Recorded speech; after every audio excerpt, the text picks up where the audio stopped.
Hello everyone, welcome to Advaita nursing foundation. So आज हम discuss करने वाले हैं RMNCHA स्ट्रेटजीज के अंदर न्यू बॉर्न और child health programmes. Previous class में हमने डिस्कस किया था मिटरनल हेल्थ एंड प्रोग्राम्स। तो that is the main aim to improve the maternal health and reduce the maternal mortality rate through the antenatal care, skill birth attendance, postnatal care, family planning. Okay, so आज का जो हमारा topic है that is the newborn and child health programme, और इस PPT में हम cover करेंगे newborn care, child health programmes, immunisation, nutritional programme. तो चलिए स्टेप बाय स्टेप इस क्लास को आगे बढ़ाते हैं।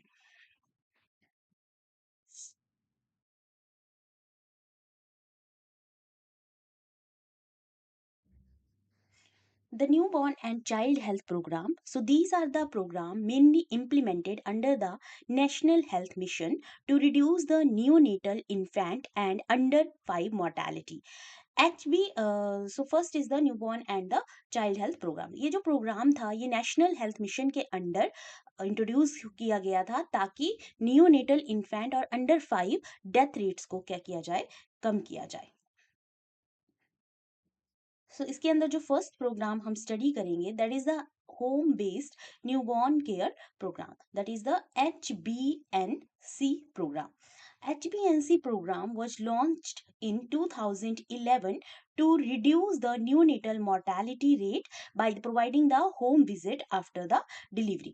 HBNC जो प्रोग्राम था वो 2011 में स्टार्ट हुआ था, जिसका मेन एम था नियोनेटल डेथ को कम करना। और ये जो प्रोग्राम था ये कौन डिलीवर करता था? इसको इम्प्लीमेंट जो किया जाता था वो आशा वर्कर के द्वारा, that is the accredited social health जो एक्टिविस्ट थी उनके द्वारा किया जाता था।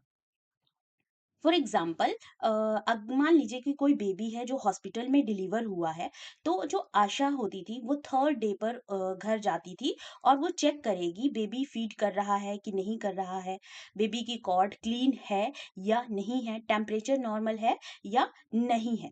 सेकेंडली वो ये भी असेस करेगी कि बच्चे का जो ब्रीदिंग पैटर्न है वो नॉर्मल है या नहीं है। अगर बेबी का जो रेस्पिरेटरी रेट है वो 60 ब्रीथ पर मिनट से ज़्यादा है, that is a danger sign, और वो उनको क्या बोलेगी कि आप जाके डॉक्टर से कंसल्ट करें। इस तरह के अर्ली डिटेक्शन से जो नियोनेटल डेथ्स थी वो क्या हो सकती थी, प्रिवेंट हो सकती थी। इसका जो विजिट शेड्यूल था वो इंस्टीट्यूशनल डिलीवरी के लिए था day first, third, 7, 14th, 21, 28 and 42। और अगर होम डिलीवरी हुई है सो एडिशनल विजिट उसमें हो जाता था day first and the second. Means total इसमें भी कितने विजिट थे? 7 विजिट यहाँ पर एप्लीकेबल थे। Next is the what are the services provided. इसके अंदर कौन कौन सी सर्विसेज जो थी वो प्रोवाइड की जाती थी? सबसे पहला that is the breast feeding support, that means early initiation within the 1 hour. उनको ये देखना है कि जो ब्रेस्ट फीडिंग है वो within 1 hour after the delivery वो स्टार्ट होनी चाहिए। सेकेंडली बेबी को EBF देना चाहिए, that is the exclusive breastfeeding होनी चाहिए बेबी के लिए। Third one is the cord care, बहुत इंपॉर्टेंट है। मीन्स कॉर्ड को बिल्कुल क्लीन करना है, ड्राई करना है, और उसके ऊपर किसी भी तरह का कोई भी ऑयल या ऐश जो है वो अप्लाई नहीं करना है। ये आशा वर्कर का काम होता है, तो उसको चेक करना। थर्ड इज द टेम्परेचर को मॉनिटर करना, मीन्स चेक करना कि बेबी को किसी तरह का हाइपोथर्मिया प्रेजेंट तो नहीं है, बेबी का जो टेम्परेचर है वो लोअर डाउन तो नहीं है नॉर्मल से, वो भी देखना है। नेक्स्ट बेबी का वेट मॉनिटर करना, एंड मोस्ट इंपॉर्टेंटली उसके डेंजर साइंस को आइडेंटिफाई करना कि बच्चे की जो फीडिंग है वो पुअर तो नहीं है, जो ब्रीदिंग है वो फास्ट तो नहीं है, चेस्ट इंड्रॉन तो नहीं हो रही है, फीवर तो नहीं है बेबी को, या कन्वर्जन्स तो नहीं आ रहे हैं। अगर ये डेंजर साइंस डिटेक्ट होते हैं then they help to be refer to that nearest health facility में उसको भेजती है एंड इम्यूनाइजेशन के लिए प्रमोट करती है। So these are the basic things that are provided in the HBNC programme, जिससे कि नियोनेटल जो डेथ थी उनको कुछ हद तक हम क्या कर सकते थे, प्रिवेंट कर सकते थे। Second one is the home-based newborn care program objective. So its main objective is to reduce the neonatal death, जो हमने पहले भी डिस्कस किया है कि इसका मेन एम यही था कि न्यूनेटल डेथ्स को क्या करना है, कम करना है। कैसे? थ्रू द अर्ली डिटेक्शन, उनकी इलनेस को अर्ली डिटेक्ट करना और उसको हेल्दी वे में प्रमोट करना through the newborn practices. Next is the home based young child care. Home based young child care ये एक एक्सटेंडेड प्रोग्राम था। किस प्रोग्राम का पार्ट था? That is the home based newborn care programme का ही ये पार्ट था। बट इसमें जो केयर दी जाती थी वो 3 से 15 महीने के बच्चों को क्या किया जाता था? प्रोवाइड की जाती थी। ठीक है। सो नेक्स्ट इज द इसका जो विजिट शेड्यूल था दैट इज द वो 3rd मंथ पे होती थी, 6 मंथ पे हो जाती थी, 9 मंथ पे जाती थी, 12 पे जाएगी और 15th मंथ पे जाएगी। इसमें जो सर्विसेज प्रोवाइड की जाती थी that is the growth monitor किया जाता था बेबी का। दैट मीन्स द वेट उसकी चेक किया जाएगा कि कितना वेट बेबी का हुआ है, उसकी चार्टिंग होगी। अंडर न्यूट्रिशन और माल न्यूट्रिशन के लिए बेबी को चेक किया जाएगा। सेकेंडली मदर को वो काउंसिल करेंगे किस चीज के लिए? कम्प्लीमेंट्री फीडिंग के लिए, जो स्टार्ट होनी चाहिए 6 मंथ पर, क्योंकि complementary feeding is very necessary because baby की जो नीड होती है वो ब्रेस्ट मिल्क से पूरी नहीं हो पाती है। दैट्स वाई द कम्प्लीमेंट्री जो कम्प्लीमेंट्री फीडिंग है वो बेबी को प्रोवाइड करनी है। सेकेंड इज द उनको आपको बताना है कि आपको थिक कंसिस्टेंसी जो फूड है वो प्रोवाइड करना है। Second third one is the आपको मदर को फॉलोअप के लिए बोलना है, इम्यूनाइजेशन के लिए ORS और जिंक प्रोवाइड करना है अगर बेबी सफर है किससे? डायरिया से। नेक्स्ट एल्बेंडाजोल आप प्रिस्क्राइब कर सकते हो, दे सकते हो, मींस डॉक्टर प्रिस्क्राइब करता है, आप उनको बता सकते हो, दैट इज द डिवॉर्मिंग के लिए। And checking the developmental milestone means बच्चे की जो ग्रोथ मॉनिटरिंग है उसको आपको चेक करना है, उसको देखना है कि वो प्रॉपर उसका डेवलपमेंट हो रहा है या नहीं हो रहा है। Next is the facility-based newborn care. So, facility-based newborn care, it is a structured system of the newborn care services that provided at different level of the health care facilities. ये facility-based newborn नाम ही indicate कर रहा है कि ये जो care होती है ये बेबी को कहाँ प्रोवाइड की जाती है? हेल्थ फैसिलिटी में प्रोवाइड की जाती है, different different level of health facilities में, ताकि हम सिक बेबी को, प्रीटर्म बेबी को, LBW बेबीज को क्या कर सके? मैनेज कर पाए। ठीक है। इसका मेन जो ऑब्जेक्टिव है वो क्या है? सबसे first that is the reduce the neonatal mortality and morbidity, जिसके लिए हम ये चीज पढ़ रहे हैं कि डेथ रेट को और डिजीज रेट को क्या करना? कम करना। Second one is the early diagnosis and treatment of the sick newborn. अगर आपके पास अर्ली डिटेक्शन हो गई है, अर्ली डायग्नोसिस हो गया है, देन सिक न्यूबॉर्न को क्या प्रोवाइड करना? ट्रीटमेंट प्रोवाइड करना, जिससे कि हम उनको उनकी लाइफ को क्या कर सकते हैं? प्रोटेक्ट कर सकते हैं। Third one is the ensure the referral linkages between the facilities, means आपको ये ensure करना है कि there is a particular transportation system is maintained within the referral areas to the facility तक क्या होनी चाहिए? transportation good होना चाहिए। next is the improve the quality of newborn care services। next main motive इस प्रोग्राम का क्या था? इस केयर का क्या था? कि जो न्यूबॉर्न केयर सर्विसेज हैं उनकी क्वालिटी जो है वो improve होना। So next one is the levels of the facility based newborn care. कौन कौन से लेवल्स हैं फैसिलिटी बेस्ड न्यूबॉर्न केयर के? सो जो फैसिलिटी बेस्ड न्यूबॉर्न केयर है वो 3 टीयर सिस्टम पे क्या करता है? डिपेंड करता है। First one is the NBCC, जिसको आप बोलते हैं newborn care corner. Second one is the NBSU, जिसको आप बोलते हैं न्यूबॉर्न स्टेबलाइजेशन यूनिट। थर्ड आ जाता है SNCU, that is the special newborn care unit. So one by one हम इनके बारे में डिस्कस करेंगे। सो first one is the NBCC। NBCC is the newborn care corner. इसका जो लोकेशन होता है वो every delivery point, that means OT हो गया या लेबर रूम हो गया, वहां पर NBCC कॉर्नर जो होते हैं वो प्रेजेंट होते हैं। इसका मेन पर्पस क्या होता है? ताकि बेबी को immediate care after the birth क्या की जा सके? प्रोवाइड की जाए। इसीलिए ये कॉर्नर जो है वो एस्टेब्लिश किए गए। सेकेंडली इसमें बेसिक रिसेसिटेशन जो होती है वो बेबी को प्रोवाइड की जाती है। वट अदर सर्विसेज इसमें क्या दी जाती हैं? That is the drawing, baby को ड्राई किया जाता है और उसके टेम्परेचर को मेंटेन किया जाता है, so that means warming. Next is the baby का जो एयरवे है उसको क्लियर किया जाता है। थर्ड, इनिशिएशन करवाई जाती है अर्ली ब्रेस्ट फीडिंग की। नेक्स्ट, नियोनेटल रिसेसिटेशन, जो हम ऑलरेडी इसका मेन पर्पस ही इसीलिए इसको बनाया गया है। And last one is the अगर बेबी को बर्थ इस्फिक्सिया है तो उसको भी क्या करना है? आइडेंटिफाई करना है। What are the equipment that are present at there? So क्या क्या होना चाहिए न्यूबॉर्न केयर कॉर्नर में? First is the radiant warmer होना चाहिए। सेकंड, सक्शन डिवाइसेस होनी चाहिए। थर्ड, एम्बू बैग होना चाहिए एंड मास्क होना चाहिए। And most importantly weighing machine. So these are the equipment that are present in the newborn care corner. Second is the NBSU. NBSU is the newborn stabilization unit. इसका जो location होता है या तो वो CHC होगा या first referral unit, that is the FRU भी इनको बोला जाता है. इसका मेन पर्पस क्या है कि जो सिक न्यूबॉर्न है आपके उनको स्टेबलाइज करना बिफोर उनको रेफर करने से पहले to the higher centre. Means उनको फर्स्ट एड प्रोवाइड करना ताकि वो इजीली कहाँ तक पहुंच पाए, हायर सेंटर्स तक पहुंच पाए. ठीक है. इसके मेंस जो मैनेजेस क्या क्या हम मैनेज करते हैं इसके अंदर. फर्स्ट वन, सबसे पहले आपके जो लो बर्थ वेट बेबीज हैं, that is the moderate LBW babies, उनको आप मैनेज करते हो. सेकेंडली, अगर किसी बेबी को जॉन्डिस है देन उसको. थर्ड, अगर किसी को रेस्पिरेटरी डिस्ट्रेस है. And last, that is the अगर उसको सस्पेक्टेड सेप्सिस है, तब आप इनको क्या करते हैं, स्टेबलाइज करने के लिए सिक न्यूबॉर्न को केयर देते हैं. इस फैसिलिटीज में क्या क्या होना चाहिए. सो first one is the phototherapy unit होनी चाहिए. सेकंड, ऑक्सीजन सपोर्ट होना चाहिए. थर्ड, IV फ्लूइडिंग मेंटेन होनी चाहिए. And last one is the antibiotics जो थेरेपी है वो भी आप बेबी को इसमें प्रोवाइड करोगे. Next one is the SNCU. SNCU is the Special Newborn Care Unit. Special Newborn Care Unit जो है वो डिस्ट्रिक्ट हॉस्पिटल में और मेडिकल कॉलेज में एस्टेब्लिश होते हैं और उनका मेन पर्पस होता है कि सीरियसली इल न्यूबॉर्न्स जो हैं उनको मैनेज करना, उनको केयर प्रोवाइड करना. सो क्या क्या मैनेजेस किया जाता है SNCU में.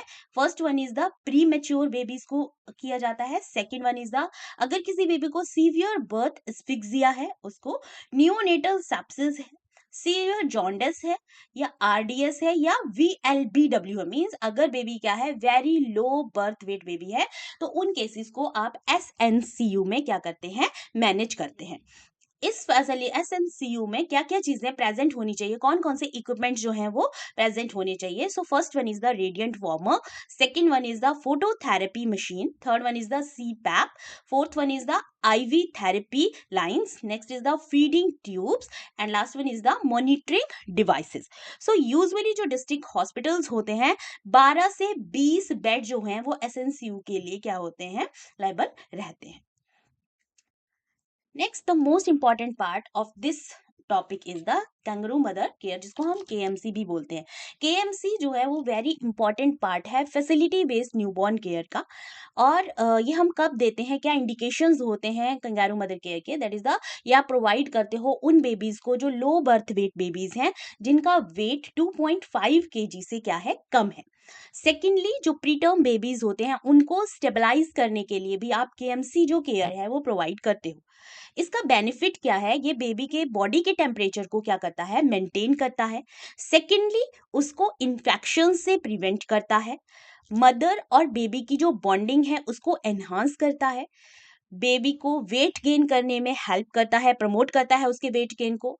ब्रेस्ट फीडिंग को इम्प्रूव करता है, इन्फेक्शंस कम करता है और बॉन्डिंग को बढ़ाता है. So these are the major benefits of the kangaroo mother care.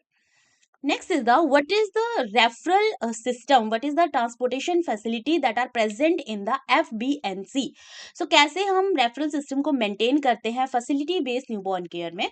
सो सबसे पहले अगर बेबी को आप NBCC में केयर दे रहे हो देन आप इसको ट्रांसफर करोगे NBSU में, देन NBSU से SNCU में. सो यहाँ पर जो ट्रांसपोर्टेशन होता है या जो रेफरल होता है वो बहुत ज़्यादा क्लियर होता है, क्लियर रेफरल ट्रांसपोर्ट होता है. मीन्स एम्बुलेंस सर्विसेज लाइक 108 और 102 इज एंश्योर कि टाइमली ट्रांसफर जो है वो बेबी को एक फैसिलिटी से दूसरी फैसिलिटी में आप भेज सकें. इसका मेन इम्पैक्ट क्या हुआ FBNC का, कि जो NMR था, जो न्यूनेटल मोर्टेलिटी रेट था, उसका up to some level, some extent तक रिडक्शन हुआ. सेकेंडली, हम इजीली क्या कर पाए, अर्ली डिटेक्ट कर पाए किस चीज को, कॉम्प्लिकेशंस को, जिसकी वजह से जब हम अर्ली उसको डिटेक्ट कर लेंगे तो हम उनको मैनेज भी इजीली अर्ली कर पाएंगे. And third one is the baby के जो सर्वाइवल रेट थे, स्पेशली जो प्रीटर्म बेबीज थे और लो बर्थ वेट बेबीज थे, उनके जो सर्वाइवल रेट थे वो बहुत ज्यादा क्या हुए, एनहांस हुए. So what are the role of the nurse of that are work in the FBNC? So उसका मेन वर्क होता है सबसे पहले दैट इज द मॉनिटर, उसको वाइटल साइंस मॉनिटर करने हैं। सेकेंडली उसको थर्मो रेगुलेशन जो है वो मेंटेन करना है ताकि बेबी का जो टेम्परेचर है वो मेंटेन रहे और बेबी को हम हाइपोथर्मिया से क्या कर पाए, प्रिवेंट कर पाए। Next is the administer the IV fluid और मेडिकेशन आप उसको एडमिनिस्टर करोगे। नेक्स्ट इन्फेक्शन प्रिवेंशन प्रैक्टिसेस को आप यूज करोगे, मदर को काउंसिल करोगे ब्रेस्ट फीडिंग के लिए। एंड जो भी केयर आपने प्रोवाइड करी है you have to be documented that, आपको मेंटेन करना है डॉक्यूमेंटेशन को। और अगर बेबी को रिसेसिटेट कर रहा है, डॉक्टर रिसेसिटेट कर रहे हैं, then you have to be assist the docs in the resuscitation. Okay, so this is all about the FBNC. Now the next topic is the IMNCI या FIMNCI. IMNCI is the integrated management of neonatal and childhood illness, and FMNCI is the facility integrated management of neonatal and childhood illness. So IMNCI जो था वो implement किया गया था under the NHM and WHO और UNICEF ने IMNCI की strategy को क्या किया था, अडेप्ट किया था। Integrated management of neonatal and childhood illness ये कंप्रिहेंसिव अप्रोच है for the prevention and management of the major causes of the 5 mortality including the neonatal period that is 0 to 28 days। IMNCI एक ऐसी comprehensive approach है जो क्या करती है, prevent करती है और मैनेज करती है मेजर कॉजेज को जो अंडर 5 डेथ रेट को क्या करते हैं, इन्हांस करते हैं। जो न्यूनेटल जो पीरियड होता है उसमें हम कितने डेज के बेबी को लेते हैं, 0 से 28 डेज के बेबी को हम इसमें काउंट करते हैं। India included the neonatal component of the IMNCI, hence इसीलिए इसको क्या बोला जाता है, hence it is called as the IMNCI। India ने इंक्लूड किया था इसमें neonatal components, so that's why इस प्रोग्राम का नाम क्या पड़ा, IMNCI। सो IMNCI और FIMNCI इसमें जो टारगेट ग्रुप है, जैसे मैंने आपको बताया 0 to 2 months के बेबी को आप इसमें लेंगे, और अगर आप चिल्ड्रन को ले रहे हैं तो आप 2 months से 5 year के बेबीज को इसमें काउंट करेंगे या उनको केयर देंगे। इसमें जो मेजर डिजीजेस कवर होती है that is the pneumonia, diarrhoea, malaria, measles, malnutrition, neonatal sepsis, feeding problem and anaemia. What are the steps in IMNCI? Means इसकी कोर प्रोसेस क्या है, ये किस तरह से काम करता है। सो IMNCI 5 सिस्टमेटिक स्टेप्स के ऊपर वर्क करता है। First one is the assessment. Assessment mean जो हेल्थ वर्कर हुआ है वो क्या चेक करता है, सबसे पहले वो चेक करेगा journal danger science, means baby breast feed कर रहा है या नहीं कर रहा है। सेकेंड, अगर उसने ब्रेस्ट फीड किया है तो वो वॉमिट तो नहीं कर रहा है, ठीक है। थर्ड वन, उसको फिट्स तो नहीं आ रहे हैं, कन्वर्जन तो नहीं आ रहा है, बच्चा अनकॉन्शियस है या लिथार्जिक है। These are the general danger sign जो हेल्थ वर्कर क्या करते हैं, चेक करेंगे। And they are also assess the baby for the coughing या difficult breathing, diarrhea, fever, ear problem, malnutrition, immunisation status and feeding practices के लिए भी वो क्या करता है, उसको असेस करता है। Second is the classification of the colour coding. जो IMNCI है वो कोई डायग्नोस प्रोवाइड नहीं करता है but it gives the classification उन्होंने प्रोवाइड करी है। दैट इज इन्होंने 3 कलर्स हमारे पास दिए हैं और उनका मीनिंग और इलनेस भी प्रोवाइड किया है। अगर पिंक कलर है दैट मीन्स जो बेबी है वो सीवियर इल है एंड उसके लिए क्या एक्शन रिक्वायर्ड है कि उसको अर्जेंट रेफर करना है या उसको हॉस्पिटल में एडमिट करना है। Second is the yellow colour, means baby क्या है, मॉडरेट इल है और उसको फैसिलिटी में ही क्या करना है, ट्रीट करना है। थर्ड वन आ जाता है that is the green colour, that is the mild illness, means जो बेबी है वो बहुत ज्यादा माइल्ड इलनेस है और अगर हम उसको एडवाइस देंगे मदर को या फैमिली मेंबर्स को तो बेबी होम में ही क्या हो जाएगा, क्योर हो जाएगा। फॉर एग्जाम्पल अगर बच्चे की जो चेस्ट है वो इंड्रॉन हो रही है, दैट मीन्स हम कौन सा कलर कोड वहां पर यूज करेंगे, that is the pink. Means baby को क्या है, सीवियर निमोनिया है, सीवियर इलनेस है, तो हमें या तो बेबी को रेफर करना चाहिए अगर हमारे हॉस्पिटल में वो ट्रीटमेंट वो मैनेज ना हो पाए, या फिर हमें उसको, अगर हमारे हॉस्पिटल में सारी चीजें अवेलेबल हैं, सारी फैसिलिटीज हैं, then we have to be admit in the hospital. Third step is the treatment. So what is the third step, क्या ट्रीटमेंट आप देंगे। So first dose of the antibiotic, अगर डॉक्टर ने प्रिस्क्राइब किया है, then first dose of antibiotic if required, अगर जरूरत है तो। सेकेंडली अगर बेबी को डायरिया है, then you have to be giving the ORS and zinc tablet आप उसको देंगे। Third one is the anti malarial, अगर बेबी को क्या है, फीवर है, और अगर बेबी कहाँ से रिलेट कर रहा है, एंडेमिक एरिया से रिलेट कर रहा है तो। नेक्स्ट विटामिन ए उसको प्रोवाइड करेंगे, उसकी ट्रीटमेंट, एनीमिया अगर बेबी को है तो आप उसको ट्रीट करोगे, एंड मदर को बोलोगे, काउंसिल करोगे कि आपको बेबी को कंटिन्यू क्या करना है, फीड करवाना है। Next is the fourth step is the counseling of the mother. This step is very much important because baby खुद की केयर तो नहीं कर पाएगा, तो उसके लिए केयर कौन करेगी, मदर केयर करेगी। तो आपको केयर किसको प्रोवाइड, आपको काउंसलिंग किसको करनी है, मदर को करनी है। So you have to be tell the mother, उनको बताओगे कि किस तरह से आपको बेबी को मेडिसिन प्रोवाइड करनी है। सेकेंडली किस तरह से आपको एक्स्ट्रा फ्लूइड डायरिया के दौरान बेबी को देना है, और आपको ब्रेस्ट फीडिंग को कंटिन्यू रखना है, छोड़ना नहीं है। रेदर बेबी वॉमिट भी कर रहा है तब भी आपको ब्रेस्ट फीडिंग को कंटिन्यू करना है। नेक्स्ट आप उनको डेंजर साइन के रिलेटेड अवेयर करोगे, और अगर वो डेंजर साइन वो रिकॉग्नाइज करती हैं तो उनको आप बोलोगे कि आप हॉस्पिटल पे आओगे, ठीक है। Then when to the return immediately. Next is the last step is the follow up. फिर देन रीअसेसमेंट आप बेबी की करोगे आफ्टर द 2 days या 5 days, जब आपने केयर उसको प्रोवाइड करती है, अकॉर्डिंग टू दियर इलनेस, मतलब जिस लेवल का इलनेस उसको रहेगा उसी लेवल की आप जो रीअसेसमेंट है या फॉलो अप है वो बेबी के लिए प्लान करोगे, rather it is on the day 2nd और day 5th। Next is the FIMNCI, that is the facility based IMNCI। facility based IMNCI एक एडवांस वर्जन है IMNCI का डॉक्टर्स और नर्सेस के लिए, ठीक है। ये कहाँ पर इंप्लीमेंट किया जाता है, ये PHC that is the primary health centres में, और आपके कम्युनिटी हेल्थ सेंटर्स में, एंड आपके डिस्ट्रिक्ट हॉस्पिटल में क्या किया जाता है, ये इंप्लीमेंट किया जाता है। और इसका मेन फोकस क्या होता है कि सीरियसली जो सिक चिल्ड्रन होते हैं उनको मैनेज करना। दूसरा, अगर बेबी आपके पास हॉस्पिटल में एडमिट है तो आपको इन पेशेंट केयर उसको देनी, IV फ्लूइडिंग मेंटेन करना, एंटीबायोटिक्स को इंजेक्ट करना, ऑक्सीजन थेरेपी मेंटेन करना, एंड अगर बेबी को सीवियर माल न्यूट्रिशन है देन उसको मैनेज करना, and neonatal resuscitation. So these are the main focus of the FIMNCI.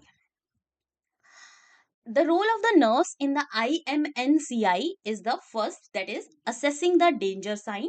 Secondly, baby का जो रेस्पिरेटरी रेट है उसको मेजर करना, वेट चार्ट बेबी का प्लॉट करना, एंड अगर आपने उसको एडमिनिस्टर किया है, ORS दिया है, जिंक दिया है, एंटीबायोटिक दिया है, तो उसको डॉक्यूमेंट करना, काउंसिल करना है आपको मदर को, रिकॉर्ड्स को मेंटेन करना है, और अगर नेसेसरी हुआ तो आप क्या करेंगे, जो आपका पेशेंट होगा उसको आप रेफर करेंगे, that means the baby, okay.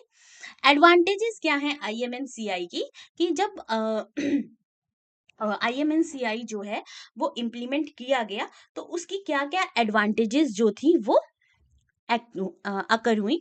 So reduces the poly pharmacy जो थी वो रिड्यूस हुई, ठीक है। रैशनल जो ड्रग यूज था वो इम्प्रूव हुआ, क्यों हम दे रहे हैं ड्रग। अंडर 5 मोर्टेलिटी जो रेट था वो कम हुआ। Strengthen the primary health care जो है, PHC की जो केयर थी वो स्ट्रेंथन हुई, and holistic and child care भी क्या हुआ, प्रमोट हुआ। So that is all about the FIMNCI। Next topic under this, that is the universal immunisation programme, जिसको आप UIP भी बोलते हैं। ये जो यूनिवर्सल प्रोग्राम्स थे इनका मेन वर्क क्या था, जो चिल्ड्रन है या जो प्रेग्नेंट विमेन्स हैं उनको आप प्रोटेक्ट करेंगे जो वैक्सीन प्रिवेंटेबल डिजीजेस हैं उनसे। So universal immunisation programme is implemented under the, ये भी नेशनल हेल्थ मिशन के अंडर ही इम्प्लीमेंट किया गया था और ये 1985 में लॉन्च हुआ था। इसका मेन एम क्या था? First is the pregnant protect the children and the pregnant mother from vaccine preventable diseases. Mean जो बच्चे हैं या जो प्रेग्नेंट वीमेन्स हैं उनको आप क्या करोगे?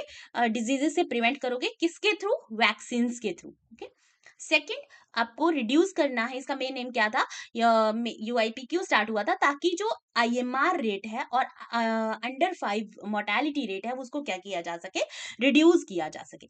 इसके लिए कौन कौन कौन इसको ले सकता है? बेनिफिशरीज कौन है इसके लिए? सो चिल्ड्रन जो 0 से 5 साल के बच्चे हैं उनको इम्यूनाइजेशन प्रोग्राम जो है वो इम्प्लीमेंट किया जाता है। सेकेंडली, जो प्रेग्नेंट विमेन है उनको भी ये प्रोग्राम इम्प्लीमेंट किया जाता है। कौन कौन सी मेडिकेशन, कौन कौन सी वैक्सीन जो हैं वो इसके अंदर प्रोवाइड की जाती हैं? So first one is the BCG, second one is the OPV, third one is the hepatitis B, next is the pentavalent जिसमें कॉम्बिनेशन होता है डीपीटी का, हेपेटाइटिस बी का और हिप वैक्सीन का। Next IPV, next is the MR that is the measles और rubella, next is the rota virus, next the PCV and JE. PCV means pneumococcal conjugate vaccine and Japanese encephalitis in endemic states. So these are the vaccines under the universal program of immunization program. Next is the, under the UIP there is another mission is started that is called as the Indradhanush program, that is also known as the mission Indradhanush. The mission Indradhanush is launched in the 2014, 2014 में ये launch हुआ था और इसका main goal क्या था? 90% full immunisation coverage in the low coverage district. Means आपको immunisation जो सर्विसेज हैं 90% आपको हर एक इम्यूनाइजेशन जो सर्विसेज है वो हर एक एरिया तक पहुंचानी है। कौन से एरिया तक? जहां पे लो कवरेज डिस्ट्रिक्ट है, मतलब जहां तक ये सर्विसेज जो है वो नहीं पहुंची हैं, जिन जिलों तक ये सर्विसेज अभी तक नहीं रीच हुई। इनका मेन फोकस क्या था? कौन से बच्चे थे? First is the drop out children, second is the left out children and third one is the hard to reach areas. Drop out children जिन्होंने लिया ही नहीं, जो इस चीज को मतलब जिन्होंने अपने बेबीज को क्या नहीं करवाया? इम्यूनाइजेशन दिया ही नहीं। सेकेंड, जिन्होंने एक या दो वैक्सीन ली उसके बाद उन्होंने कोई वैक्सीनेशन नहीं ली। And third one is the आपके हार्ड टू रीच एरिया, जहां तक पहुंचा ही नहीं, जो आपके जो ट्राइबल एरियाज है जहां तक ये चीजें नहीं पहुंचती थी, वहां तक के लिए जो मिशन इंद्रधनुष था वो स्पेशली क्या किया गया था? डिजाइन किया गया था। Next is the another is the that is the intensified mission Indradhanush, जिसको हम बोलते हैं IMI। ये जो IMI था ये एक स्पेशल इम्यूनाइजेशन ड्राइव्स थी जिसमें जो वर्कर्स थे, हेल्थ वर्कर, वो डोर टू डोर स्ट्रेटेजी के थ्रू इम्यूनाइजेशन जो प्रोग्राम थे उसको रन करते थे। इसके लिए माइक्रो प्लानिंग की जाती थी और उसको सुपरवाइजर जो होते थे वो मॉनिटर करते थे।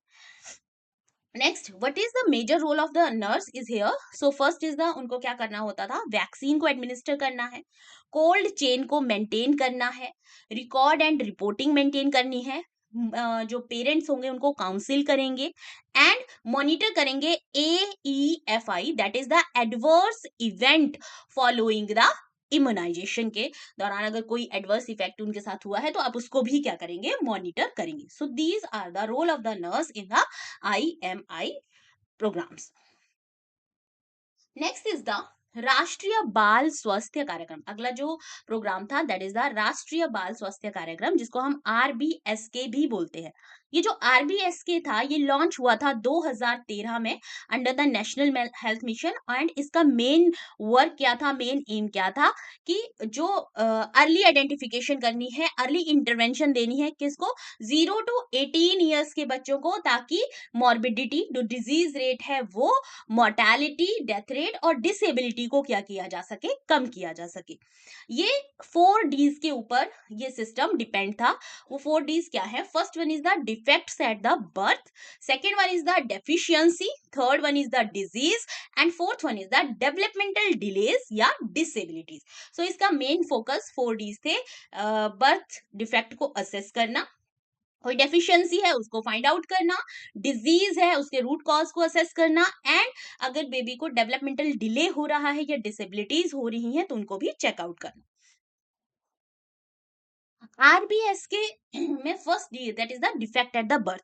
तो इसमें आप क्या क्या चीजें चेक कर सकते हो, you have to be check for the baby for the cleft lip या क्लेफ्ट पैलेट के लिए आप उसको चेक करोगे। Second is the congenital heart disease के लिए चेक करोगे एंड क्लब फुट के लिए चेक करोगे। अगर हम डेफिशिएंसी की बात करेंगे तो हम मॉनिटर करेंगे बेबी को कि उसको एनीमिया तो नहीं है, विटामिन ए डेफिशिएंसी तो नहीं है, या आयोडीन डेफिशिएंसी तो नहीं है। थर्ड इज द डिजीज, सो आप चेक करोगे बेबी को स्किन डिजीज के लिए, ठीक है, ईयर डिजीज के लिए that is the otitis media, and dental caries के लिए। आपको ये ध्यान रखना है कि 0 to 18, अच्छा मैंने आपको पीछे बताया 0 to 18 ईयर्स के जो भी बच्चे इसमें आएंगे उन सबको आप क्या करेंगे, कवर अप करेंगे। Next is the developmental delays और द डिसेबिलिटीज। आप चेक करोगे बेबी को for the speech delays, hearing impairment, learning disorder और ऑटिज्म के लिए। आरबीएस की में सर्विस डिलीवरी मैकेनिज्म क्या है, किस तरह से जो सर्विसेज हैं वो इसमें प्रोवाइड की जाती हैं। तो first is the mobile health team, mean जो आंगनवाड़ी सेंटर्स होते हैं या स्कूल्स होते हैं वहां पर हेल्थ टीम जो है वो जाती हैं और बच्चों को क्या करती हैं, वो स्क्रीन करती हैं, ठीक है। Second one is the school health team. जो स्कूल हेल्थ टीम होती है वो बच्चों के रेगुलर वे में मंथली क्या करते हैं, चेकअप्स करते हैं एंड जो सस्पेक्टेड केसेस होते हैं उनको वो रेफर करते हैं। Third one is the DEIC, that is the district early intervention centre, जो लोकेट होता है, प्रेजेंट होता है डिस्ट्रिक्ट हॉस्पिटल में, जो क्या करता है, जो कंफर्मेशन देता है डायग्नोसिस की, and on the basis of that confirmation baby को जो भी मैनेजमेंट या थेरेपी है वो प्रोवाइड की जाती है। What are the role of the nurse in the RBSK? So nurses का क्या रोल है? फर्स्ट रोल इज द कि उनको स्क्रीनिंग करनी है सबसे पहले तो, और अर्ली डिटेक्ट करना है कंडीशंस को। Second one is the health education provide करनी है पेरेंट्स को। Third one is the referral services देंगे। Fourth one is the follow up care and most importantly documentation. So ये सारी चीजें आरबीएस के अंडर क्या थी, वो प्रोवाइड की गई थी, जिसका मेन गोल सिर्फ यही था कि जो मॉर्बिडिटी, मोर्टेलिटी और डिसेबिलिटी का जो रेट है वो क्या किया जा सके, कम किया जा सके। So next program is the nutritional programs in India. जो न्यूट्रिशनल प्रोग्राम्स है, दैट इज ऑल्सो भी इम्प्लीमेंटेड अंडर द एनएचएम। मैंने आपको पहले भी बताया था कि ये सारे फ्रेगमेंटेड प्रोग्राम थे जो एनएचएम के अंडर स्टार्ट किए गए थे, बट बाद में इनको एक ही अम्ब्रेला के नीचे आरएमएनसीएच के अंडर जो है वो इम्प्लीमेंट कर दिया गया था, इकट्ठा कर दिया गया था, ठीक है।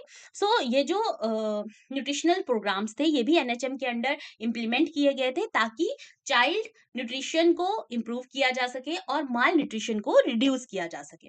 इसके अंदर जो सबसे पहला प्रोग्राम है that is the IYCF, that is the infant and young children feeding. IYCF का मेन एम क्या था, optimal feeding practices for the children 0 to 2 years, ठीक है। आपको बेबी की फीडिंग प्रैक्टिसेस को इंप्रूव करना है। कैसे इंप्रूव करोगे, मदर को काउंसिल करके, ठीक है, जो 0 से 2 साल तक के बच्चे हैं। इसका की कंपोनेंट्स क्या थे, first is the early initiation of the breast feeding को इनिशिएट करना, means with in 1 hour of the birth आप क्या करेंगे, अर्ली इनिशिएशन करवाएंगे ब्रेस्ट फीडिंग की। सेकेंडली आपको मदर को काउंसिल करना है ईबीएफ के लिए, that is the exclusive breast feeding के लिए, कितने मंथ तक, 6 मंथ तक, ठीक है। एंड 6 मंथ का जब बेबी हो जाएगा then you have to be started tell the mother to start about the complementary feeding, because breast milk is not be able, मतलब वो इतना ज्यादा बच्चे की जो भूख होती है उसको शांत नहीं कर पाता है, ठीक है, वो इनफ नहीं होता है बच्चे के लिए। दैट्स वाई कंप्लीमेंट्री जो फीडिंग है वो भी स्टार्ट करें। Next is the continuous the breast feeding up to 2 years और द पियर। आप उनको काउंसिल कर सकते हो कि आप ब्रेस्ट फीडिंग को 2 साल या उससे ज्यादा समय तक भी बेबी को क्या कर सकते हो, दे सकते हो। सेकेंड वन इज द माँ। Ma is the mother's absolute affection. So this program is also counted under the nutritional program. इस प्रोग्राम का मेन एम क्या था, ब्रेस्ट फीडिंग को प्रमोट करना, किसके थ्रू, काउंसलिंग, किसको, मदर को, और मदर को IEC एक्टिविटीज के अंदर क्या करना, इन्वॉल्व करना, ठीक। सो इसके मेन स्ट्रेटेजीज क्या थी, first one is the council करेंगे आप मदर को ब्रेस्ट फीडिंग काउंसलिंग कॉर्नर्स में, ठीक है, जहां पर स्पेशली जो डिजाइन किए जाते हैं मदर्स के लिए, क्योंकि बहुत सारी मदर्स को अपनी बॉडी इमेज को लेके बहुत सारे क्वेश्चंस होते हैं, सो वो अपने बेबी को क्या नहीं करवाती हैं, ब्रेस्ट फीड नहीं करवाती हैं। सो दैट्स वाई आपको क्या करना है, उसके पॉजिटिव और नेगेटिव इंपैक्ट दोनों मदर को बताने हैं। Second one is the awareness program, awareness जो कैंपेन्स हैं वो स्टार्ट करने हैं। And third one most importantly कि जो कम्युनिकेशन होना चाहिए, that is from the health worker to the mother.